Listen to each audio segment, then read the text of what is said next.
주님의 강림을 기다리는 대림절 4주간을 보내는 가운데 오늘은 그 마지막 주일인 네 번째 주일입니다. 여러분, 인류 역사에서 어떤 역사적 사건보다도 더 큰, 정말 비교할 수 없는 엄청난 구원의 역사를 일으킨 일이 바로 예수님께서 사람의 몸을 입고 이 땅에 오신 일입니다. 죄에서 영원히 죽을 수밖에 없던 우리를 살리시는 구원, 구속, 속량, 이 은혜의 역사가 예수 그리스도의 오심을 믿음으로 고백하는 사람들에게 내려주시는 하나님의 은혜인 줄로 믿습니다. 그래서 우리는 이 강림절을 해마다 기다리고 또 다시 오실 우리 주님을 간절히 기다리면서 오늘의 신앙을 지키고 살아가고 있습니다. 주님이 오신 역사 때문에 우리는 마음껏 축하하고 또 잔치하고 복음을 전해서 생명을 구원하는 그 역사가 일어나게 하는 삶을 삽니다. 사실 신실한 믿음을 가진 그리스도인들은 성탄절이라고 하는 이 절기가 좀 연말과 맞물려서 지나치게 세속화되고 예수님 대신에 황금 만능주의가 예수님을 밀어내고 오히려 주인의 자리에 앉아있는 게 아닌가 하는 그런 염려들을 계속해서 왔습니다. 성탄이 얼마나 거룩하고 위대한 일인지를 모른 채 먹고 마시고 타락하면서 여겨져 오는 것이 오늘날 작금의 성탄절 모습이라고 말할 수 있습니다. 그런데 최근에는 이런 성탄절이 더욱 많이 위축되는 모습을 보여주고 있습니다. 여러분도 혹시 신문 기사나 텔레비전 뉴스 등을 통해서 보신 분들이 있으실 겁니다. 지금 세계는요, 이슬람 극단주의 테러 단체인 IS라고 하는 그 테러 단체의 협박 때문에 두려워하고 전전긍긍하고 있습니다. 지난번 프랑스 파리에서 일어난 무차별 테러 때문에 130여 명이 죽고 수백 명이 부상을 당하면서 이제 또 어디에서 테러가 일어날까 정말 전전긍긍하고 있습니다. 지금 유럽이나 미국 등 서방 국가들에서는 이슬람에 대한 혐오감이 지나치게 극대화되고 있습니다. 이런 분위기하고는 또 다르게 서방 국가들에서는 종교, 인종, 문화 이런 갈등을 좀 이제 막아야 되지 않느냐, 그런 취지에서 오히려 이 크리스마스 문화라고 하는 것을 많이 내세우지 말자, 그렇게 주장하는 분들도 많이 있습니다. 크리스마스는 예수 그리스도를 믿는 기독교를 내세우는 것이기 때문에 이 특정 종교의 가치관을 지나치게 내세우지 말자, 이런 주장에 따라서 금년에 유독 성탄절 인사를 메리 크리스마스 그렇게 인사하지 말고 해피 홀리데이스 그렇게 인사를 하자, 그게 지금 퍼져나가고 있습니다. 해피 홀리데이스, 이걸 뭐라고 번역을 해야 되죠? 행복한 공휴일? 행복하게 노는 날? 이렇게밖에 안 됩니다. 저는 요즘에 계속되는 이런 보도들을 보면서 화가 나기도 하지만은 우리 그리스도인의 정체성을 깊이 생각해보는 기회로 삼을 수 있었다, 그렇게 생각합니다. 여러분, 한때 세계에서 예수를 제일 잘 믿는다고 고백했던 나라의 백성들이 테러를 두려워하고 마치 예수님을 잘 믿는 신앙이 세상을 평화롭지 못하게 하고 오염시키는 것처럼 잘못된 사고를 갖고 예수님의 오심을 축하하지 않는 이런 세태들을 보면서 과연 저들이 오늘날 누리며 살고 있는 저 복들은 어디에서 왔는가, 자기 선조들이 목숨 바쳐가며 순교하며 지키려고 했던 그 믿음의 가치들을 벌써 잊었는가 하는 그런 아쉬움이 밀려왔습니다. 그러나 한편으로 생각하면요, 여러분, 세상이라고 하는 것은 늘 그렇게 신앙 고백을 두려워하는 사람들로 둘러싸여 있습니다. 또 그리스도인, 진정한 기독교인이라는 이름을 가지고 있으면서도 여러분, 박해가 밀려왔을 때는 자신의 신앙 고백을 포기하고 오히려 예수를 모른다고 부인하는 사람들이 오히려 기독교 역사 속에서는 순교자보다 그 사람들이 더 많았던 것이 현실입니다. 그렇다고 우리가 그냥 있을 수는 없지 않습니까? 저들이 테러를 두려워해서 안 한다든지 또는 문화적 다양성을 수용하기 위한 전제를 갖고 살아간다든지 아니면 인종차별을 철폐하기 위해서 안 한다고 핑계를 댈지라도 정말 우리의 심령 속에서 예수 그리스도의 오심을 축하하고 또 우리의 신앙을 고백하는 진실한 신실한 그리스도인들은 여전히 주님이 이 땅에 오신 것을 마음껏 축하하고 찬양하고 선포하고 그래서 그 주님이 우리에게 다시 오시기를 강림하시기를 기다리고 살아야 합니다. 여러분, 그런 의미에서 어느 해의 대림절, 어느 해의 성탄절보다도 더 큰 신앙 고백을 담아서 더 큰 우리의 목소리를 들여서 담대한 신앙 고백으로 여러분 인사해 보십시오. 옆에 계신 분들에게 한번 인사해 보세요. 메리 크리스마스, 성탄을 축하합니다. 네, 메리 크리스마스, 성탄을 축하합니다. 여러분, 예배당 안에서만 하는 이 신앙 고백이 아니라 성탄 축하가 아니라 우리가 삶의 자리로 돌아가셔서 여러분의 가정, 여러분의 일터, 여러분의 이웃들 속에서 어디에서든지 우리 주님 예수 그리스도가 오셨다고 알리고 선포하면서 살아갈 수 있는 믿음의 사람들이 되시기를 바랍니다. 여러분, 예수님이 세상에 오시는 그 환경은 모든 것이 안락하고 완벽하고 쾌적한 그런 환경이 아닙니다.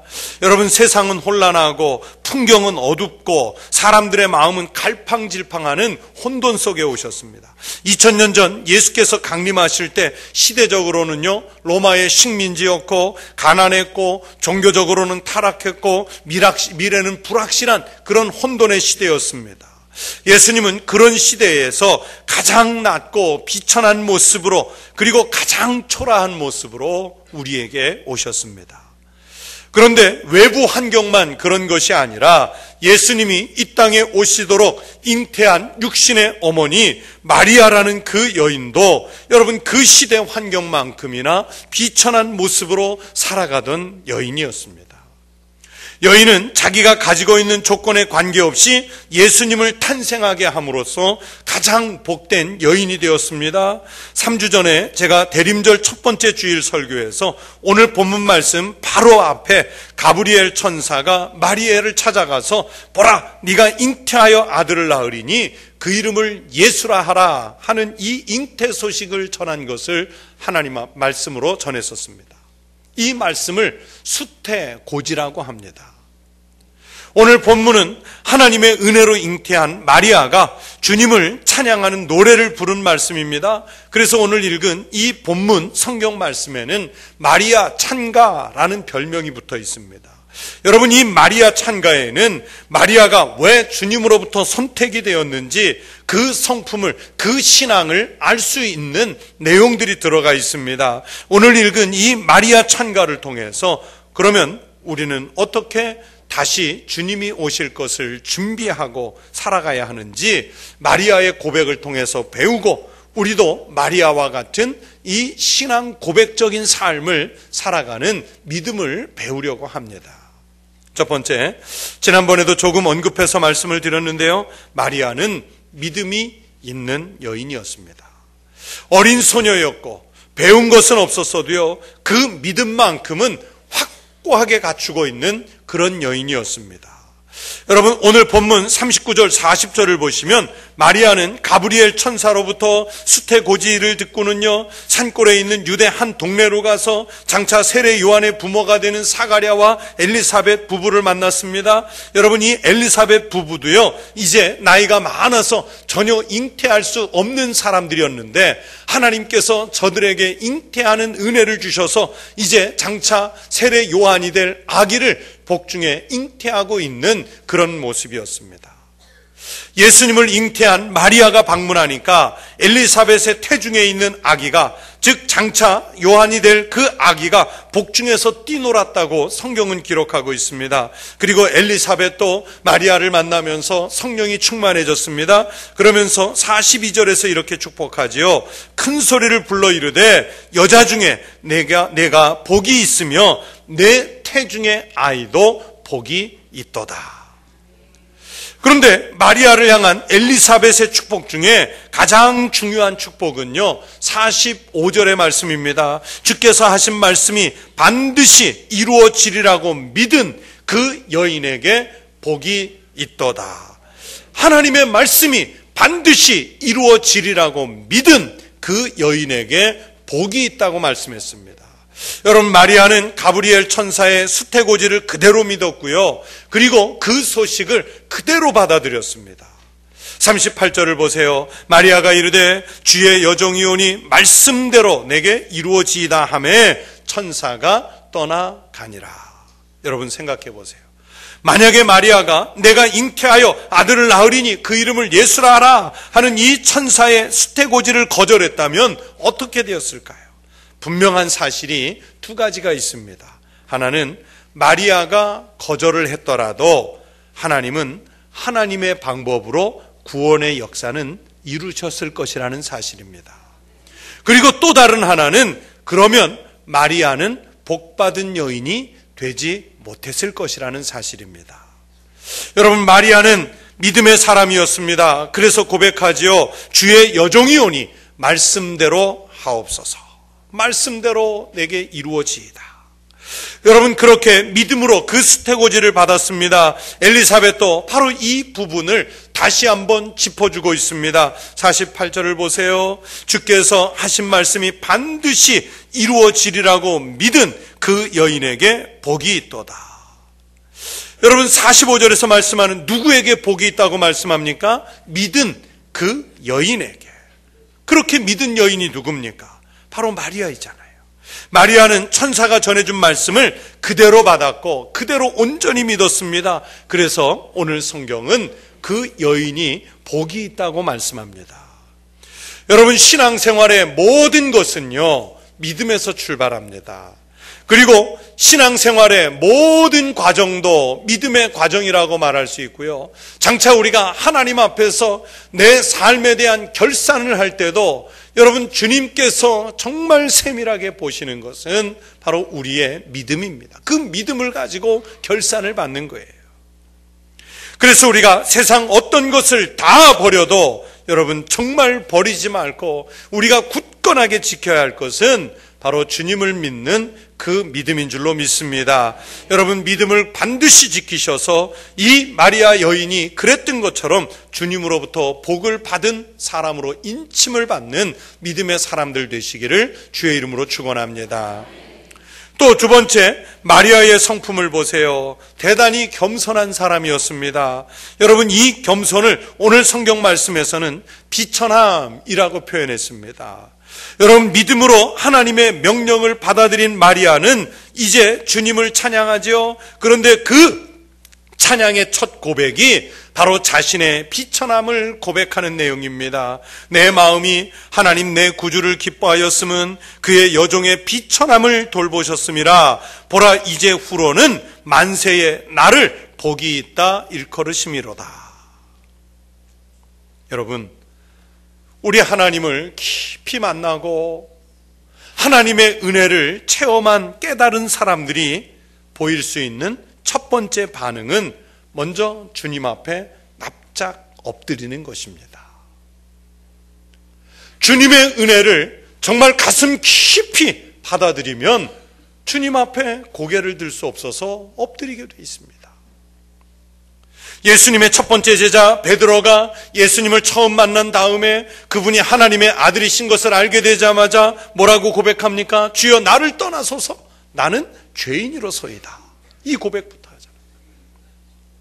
이사야 선지자가 성전에 들어가 하나님의 위대한 영광을 본 후에 먼저 자신의 죄와 자신의 비천함을 고백합니다. 그때 내가 말하되 화로다 나여 망하게 되었도다. 나는 입술이 부정한 사람이요 나는 입술이 부정한 백성 중에 거주하면서 만군의 여호와이신 왕을 배웠음이로다. 여러분, 바로 이렇게 자신의 비천함을 깨닫고 주님 앞에 엎드리는 이 겸손한 태도가 하나님을 만나고 은혜를 입은 사람들이 먼저 고백하는 신앙 고백입니다. 자신의 죄, 자신의 비천함, 자신의 보잘것없음이 하나님 앞에서 낱낱이 드러나는 거예요. 은혜가 없는 사람들, 우리 주님의 은혜를 깊이 체험해 보지 못한 사람들은요, 그래서 자신의 죄가 보이는 것이 아니라 다른 사람의 죄가 먼저 보입니다. 남의 죄가 먼저 보이고, 자기는 여전히 의롭다고 여기고, 자기는 여전히 높다고 여기고, 자기는 여전히 존귀하다고 생각해서 주님 앞에 엎드리지를 않아요. 그런 사람은 아직도 주님을 만나지 못한 거예요. 주님의 은혜를 받아들이지를 못한 거예요. 지금까지 수십 년 목회자로 살면서 성탄절을 수십 회 경험해 보니까 성탄절 교회 연극에서 또는 교회학교 연극에서 이 마리아 역할을 하는 아이, 마리아 역할을 하는 분이 있지 않습니까? 그러면 항상 교회학교 여자 어린이 중에 좀 이쁜 아이, 아니면 청년 중에 조금 이쁜 여자 청년을 마리아 역을 맡겨요. 근데 정말 그럴까요? 여러분, 사실은 그렇지 않아요. 물론 2000년 전에 마리아가 얼굴이 예뻤을 수는 있지만은 그래도 유대에서 천대받는 나사렛이란 그 시골 동네 소녀이고요, 귀족 출신은 귀하게 자란 여인은 더더욱 아니었잖아요. 그 동네에서 자라면서 교육도 제대로 못 받았을 겁니다. 그리고 그 가난한 동네에서 먹고 살기 위해서라도 부모가 농사 짓는 일을 돕거나 아니면 양이나 가축을 치는 일에 동원되어야 되는 그런 여인이었을 거예요. 외모를 가꾸고 자기 외모를 다듬을 그런 여력을 갖지 못한 소녀였습니다. 예수님은 바로 그런 여인을 통해서 오셨습니다. 낮고 천한 동네에서 가장 비천한 마국간과 구유에 나신 것처럼 정말 보잘것없는 이 여인을 통해서 예수님이 오셨어요. 이렇게 보잘것없는 비천한 여인이 하나님의 은혜를 입어서 오늘 성경의 말씀대로 복이 있는 여인이 됐습니다. 오늘 말씀에서 정말 중요한 사실은 마리아 자신이 바로 하나님의 은혜를 입었다는 사실을 깨닫고 있는 점입니다. 그렇기 때문에 그 은혜 앞에서 여종의 비천함을 돌보셨습니다. 저의 비천함을 돌봐 주셨습니다. 그렇게 고백하는 거예요. 여러분, 바로 이 겸손함이, 비천함 고백이 바로 주님의 복을 이 여인에게 불러온 줄로 믿습니다. 여러분, 하나님께서 아무리 큰 은혜를 주시고 놀라운 기적을 베푸시고 죄를 용서해 주셔도 하나님의 이 은혜를 깨닫지 못하면 감사가 나오질 않습니다. 자신의 비천함을 깨닫는 겸손이 없으면 아무리 좋은 것을 주셔도 좋은 줄 모르고 은혜를 크게 주셔도 기쁨을 몰라요. 만약에 마리아가 천사의 그 수태고지를 듣고서 내가 예쁘긴 예쁜가 보다, 내가 잘난 모양이다, 내가 좀 의로운 모양이다, 내가 선택을 받았다, 그런 교만한 마음을 먹었다면 절대로 이 여인은 복을 받지 못했을 거예요. 성도 여러분, 우리는 마리아처럼 다 보잘것없는 사람들입니다.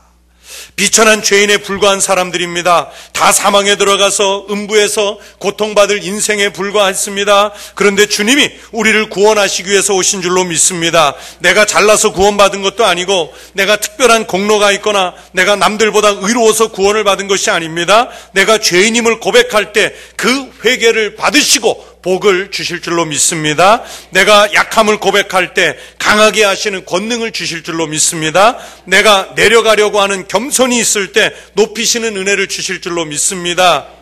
또 내가 십자가를 지려는 그 담대한 믿음이 있을 때 그 십자가의 무게를 가볍게 하시는 은혜를 주실 줄로 믿습니다. 마리아처럼 주님의 은혜 앞에서 나의 비천함을 먼저 고백할 수 있는 겸손한 신앙을 갖춘 우리 성도들 되시기를 바랍니다. 또 세 번째 마리아는 오늘 말씀의 핵심인데요, 온 심령으로 하나님을 찬양하는 사람이었습니다. 오늘 본문의 이름이 마리아 찬가라고 말씀드렸어요. 여러분, 이 찬가는 어느 날 갑자기 나오는 노래가 아닙니다. 믿음으로 하나님의 말씀을 받아들이고 하나님의 은혜 앞에서 자신의 비천함을 무릎 꿇어 고백하는 그 사람이 저절로 주님을 찬양하는 노래를 부를 수 있습니다. 우리 예수님이 십자가에 달리실 것을 다 예견하시면서도 제자들과 마지막 만찬을, 유월절 만찬을 하시잖아요. 그런데 그 마지막 유월절 만찬 가운데 하나님의 은혜가 임했습니다.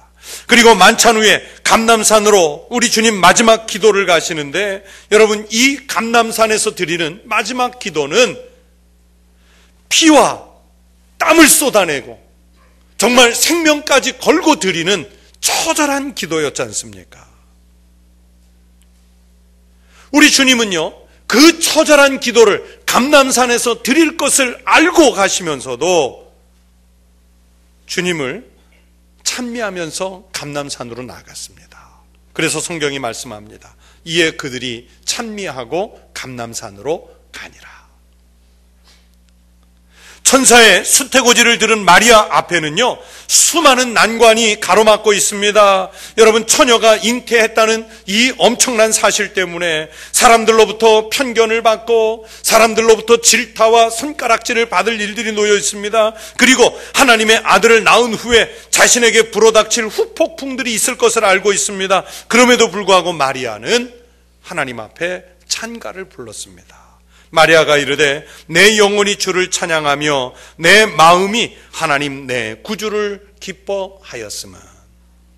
마리아는요, 이 순간 철저하게 하나님 중심으로 생각했기 때문에 찬양할 수 있었습니다. 여러분, 이 어린 여인이 만약에 세상의 편견과 질타, 앞으로 받을 고난들, 이런 것들을 생각했다면, 즉 인간적인 관점에서 자신의 처지를 보았다면 어떻게 찬미가 나올 수 있었겠어요? 지금 그의 시선이 주님을 향하고 그의 마음이 온전히 주님을 향해 있기 때문에 오늘 같은 이 찬미가 나올 수 있었습니다. 여러분, 우리는 어떤가요? 우리는 내가 힘이 들면 거기에 함몰돼서 찬양하지를 못해요. 원망이 나옵니다. 주님이 정말로 계신가? 의심의 마음이 듭니다. 내가 또 조금이라도 이룬 일이 있으면 나를 자랑하고 싶어 하지, 그 일로 하나님을 찬양하는 일은 뒷전으로 밀려납니다. 그러나 찬양은 어려울 때도 지키시는 하나님의 은혜를 볼 때 나오게 되고, 선한 일을 할 때도 주님의 은혜를 알기 때문에 나를 드러내지 않습니다. 찬양은 온전히 하나님의 영광만 나타내는 것입니다. 여러분, 교회에서 큰 일을 하다가 보면요, 그걸 누가 했다, 언제 했다, 얼마를 들여서 했다, 이런 말들이 들릴 때가 있어요. 그 말들이 사라져야 돼요. 정말 열심히 애쓰고 수고하는 분들이 많습니다. 우리가 미처 그 수고를 몰라줄지라도 하나님께서 기억해 주실 줄로 믿습니다.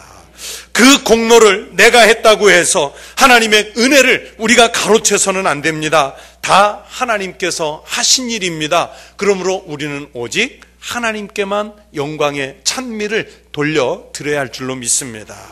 여러분, 우리가 한 일이 아무리 크다고 한들 마리아가 주님을 잉태한 일만 하겠습니까? 내가 아무리 고난과 역경을 이겨냈다고 한들 마리아가 받았을 그 힘겨운 세월만 하겠습니까? 마리아는 주님의 은혜를 믿고 자신의 비천함을 고백할 줄 아는 여인이었습니다. 그 믿음과 그 겸손을 보시고 하나님은 마리아에게 은혜를 주셨고, 마리아는 그 은혜 앞에서 하나님께 찬미로 응답을 드리고 있습니다. 사랑하는 우리 청북교회 성도들이 그렇게 주님의 은혜를 받고 또 주님의 성탄 앞에서 겸손하게 오직 하나님께만 영광을 돌리며 맞는 금년 성탄이 되시기를 축원합니다. 그래서 어느 곳에서 어떤 형편 중에 사시든지 믿음 지키시고 겸손히 주님 앞에 무릎 꿇어 비천함을 고백하시고 우리의 심령을 다해 주님을 바라보며 주님을 찬미로 영광을 올려드리는 믿음의 삶을 살아가는 우리 성도들 되시기를 주의 이름으로 축원합니다.